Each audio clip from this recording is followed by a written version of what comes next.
tu esi kompiuterastas? Ne. Kaip tai ne? Pas tavęs stacionaras stovi namuose. Nu. Pas niekas stacionaras nestovi. Apart montuotojų ir teroristų.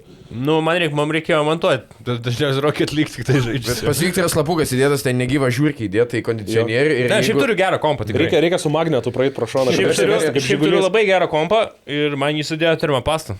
Rimtai? Tai vat norėjau sakyti, nes termopasta yra tie hebriukai, kurie Šiaip tikrai aфиgenas personalas. sugebėjo darydami verslą nepamesti to hebriukų vaibo. Kur tu pas juos ateini, žiūrėk, davai sutvarkysim čia, tau to reikia. Nu, bliam, tu nemėtik tu čia tų pinigų, davai. Aš šiaip mačiau labai vieną blogą komentarą apie termopastą, buvo kažkaip Gianluca komentavo, kad tai...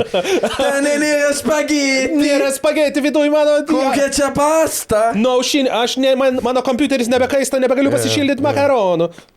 Tai vienas tik neigiamas. Vienas nėra jo, bet jis grybų privalgęs. Aфиgenai, kas yra ten šiaip labai draugiški, tik ateini, taip iškart priima tave. Man 2 eurų paskolino. Šiltai sušypsant, tai gali nueiti į tos backroomus, pažiūrėti, kaip jie ten turi originalias detalės. Nu, žodžiu, aфиgenai. Ne, parodykit, kas jo kompai yra. Jo, nes jie užsiema profilaktiką, jie patikrina, jie pavyzdžiui diagnostiką, kas tavo kompo yra negerai. Jie Alma Adamkienė atgaivina. Jo, jie vieninteliai turėjo šansą. Jie būtų nuo motininės pajungę. Jie tiesiog nedirba sekmadienį. Tai.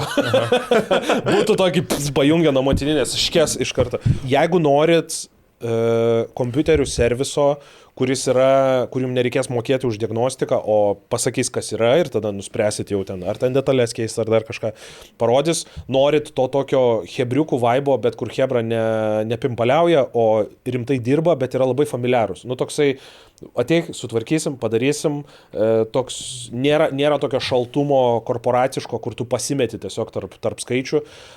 Jeigu nori kaip greito... Kaip draugeliai namus nunešti su kompais domus. Jo, bet visi geriausi draugelio bruožai. Tas, kur fainumas, malonumas, grąžina žaidimus. Jo, grąžina žaidimus, bet nėra to, kad laiko kojas ant stalo tau užsikėlė. Žinai, tipo, išimkim visus draugelio minusus.